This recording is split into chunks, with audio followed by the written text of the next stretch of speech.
मैं राजेंद्र कुमार सिंह, सहाचार्य, लाल बहादुर शास्त्री राजकीय महाविद्यालय कोटपुतली, कक्षा BA पार्ट सेकंड C।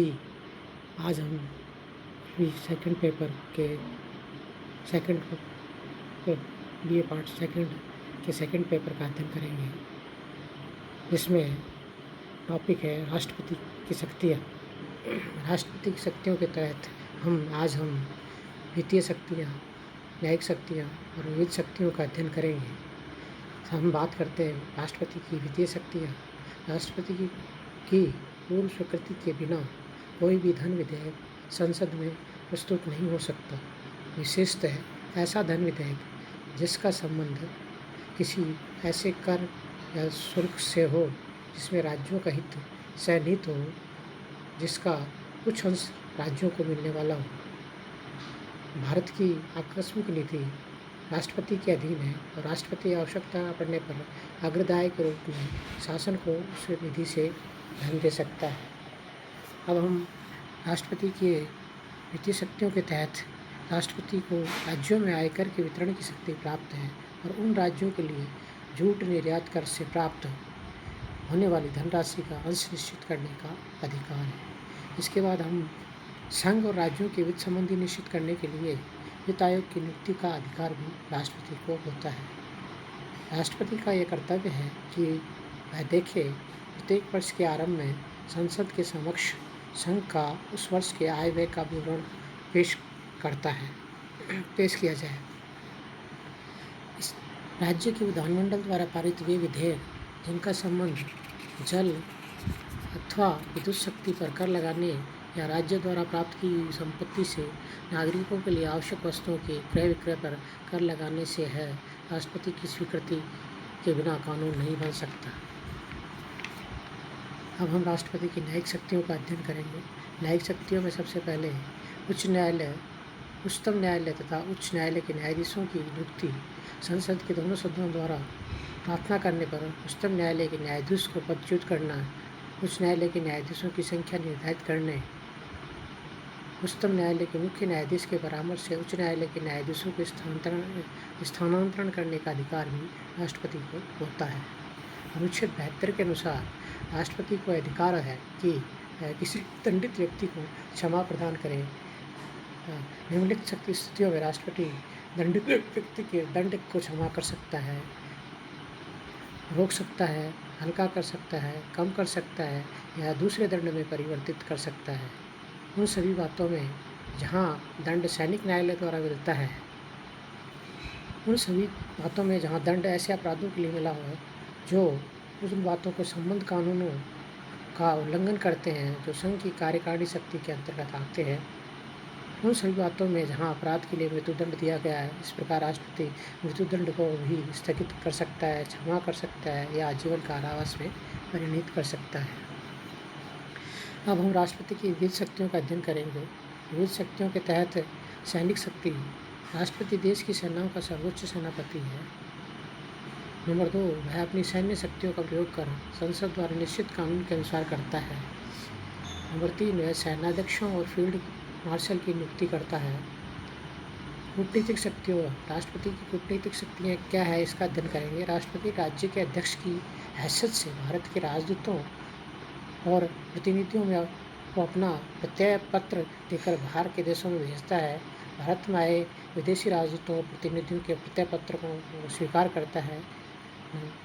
उसे दूसरे देशों से संधि या समझौता करने का भी अधिकार है, परंतु उसकी स्वीकृति संसद द्वारा होनी चाहिए।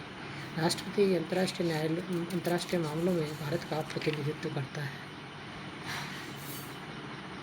लेकिन संघ के समस्त सशस्त्र बलों के अधिकारों को। अब हम राष्ट्रपति की आपातकालीन शक्तियों का अध्ययन करेंगे। आपातकालीन शक्तियों के तहत हम बात करते हैं राष्ट्रीय आपातकाल 352, राष्ट्रपति शासन 356 और वित्तीय आपातकाल 360। 352 देश का संपूर्ण या कुछ भाग युद्ध या बाह्य आक्रमण, सशस्त्र विद्रोह की परिस्थिति उत्पन्न होने पर या उत्पन्न होने की आशंका पर राष्ट्रपति राष्ट्रीय आपातकाल की घोषणा कर सकता है। इसके अलावा इस घोषणा को लागू रहने के समय में अनुच्छेद 19 द्वारा प्रदत्त स्वतंत्रता स्थगित हो जाती है, किंतु 44वें संविधान संशोधन के बाद सशस्त्र विद्रोह की स्थिति में इसके स्थगित न होने का प्रावधान रखा गया है। नंबर 2, प्राण और दैहिक स्वतंत्रता के अतिरिक्त अधिकारों की रक्षा के लिए भी नागरिक न्यायालय की शरण नहीं ले सकेंगे। नंबर 3, संसद को राज्य सूची के किसी विषय पर कानून बनाने का अधिकार प्राप्त हो जाता है अनुच्छेद 250 के तहत। नंबर 4, संघ की कार्यपालिका को यह शक्ति मिल जाती है कि वह राज्यों की कार्यपालिका को निर्देश दे कि वे अपनी कार्यपालिका शक्ति का प्रयोग किस प्रकार करें। नंबर 5, राष्ट्रपति द्वारा यह निर्देश दे सकता है राष्ट्रपति आदेश द्वारा यह निर्देश दे सकता है कि संघ और राज्यों के बीच आय वितरण संबंधी सभी या कोई भी बंद चालू वित्तीय वर्ष में उसके निर्देशानुसार संशोधित रहेंगे, परंतु ऐसा आदेश यथाशीघ्र संसद के दोनों सदनों के सामने रखा जाएगा। अब हम राष्ट्रपति शासन अनुच्छेद 356 के तहत आपातकालीन घोषणा। जब राष्ट्रपति को समाधान हो जाए किसी राज्य की शासन व्यवस्था संविधान के अनुसार नहीं चलाई जा सकती है, अर्थात राज्य में संवैधानिक तंत्र विफल हो जाने पर नंबर 1 इसमें के तहत ये प्रभाव पड़ते हैं। राष्ट्रपति ये घोषित कर सकता है कि किसी राज्य की विधायिका शक्ति का उपयोग केंद्रीय संसद करेगी। संसद ऐसे व्यवस्थापन की शक्ति राष्ट्रपति को प्रदान कर सकती है या उसको अधिकार दे सकती है कि वह यह शक्ति किसी और अधिकारी को प्रदान करे। राष्ट्रपति किसी भी राज्याधिकारी को कार्यकारिणी शक्तियों को हस्तगत कर सकता है। नंबर 3, राष्ट्रपति घोषणा के उद्देश्य की पूर्ति के लिए उच्च न्यायालय की शक्ति को छोड़कर अन्य समस्त शक्ति को अपने हाथ में ले सकता है। नंबर 4, लोकसभा की बैठक नहीं हो रही हो तो उस समय राष्ट्रपति राज्य की संचित निधि से व्यय के लिए आदेश दे सकता है। नंबर 5, राष्ट्रपति अनुच्छेद 19 द्वारा प्रदत्त स्वतंत्रताओं पर रोक लगा सकता है। अब हम राष्ट्रपति की वित्तीय आपातकाल अनुच्छेद 360 के तहत देश का संपूर्ण या कुछ भाग में राष्ट्रपति वित्तीय आपातकाल घोषित कर सकता है जब राष्ट्रपति को समाधान हो जाए कि भारत या कि उसके किसी भाग के वित्तीय स्थायित्व या साख को खतरा पैदा हो गया है। इसके तहत निम्न प्रभाव पड़ते हैं। नंबर 1, आपात की अवधि में राष्ट्रपति को अधिकार होगा कि आर्थिक दृष्टिकोण से किसी राज्य सरकार को आदेश दे सकता है। नंबर 2, संघ या राज्यों की सरकारों के अधिकारियों के वेतनों में उनके जिनमें उच्चतम न्यायालय उच्च न्यायालय के न्यायाधीश भी शामिल होंगे आवश्यक कमी की जा सकती है। नंबर 3, राष्ट्रपति राज्य सरकारों को इस बात के लिए बाध्य कर सकता है कि वह राज्य के समस्त वित्त विधेयक उसकी स्वीकृति के लिए प्रस्तुत किए जाए। संघ की कार्यकारिणी राज्य की कार्यकारिणी को शासन संबंधी आदेश दे सकती है। राष्ट्रपति केंद्र राज्यों के धन संबंधी बंटवारे के प्रावधानों में आवश्यक संशोधन कर सकता है।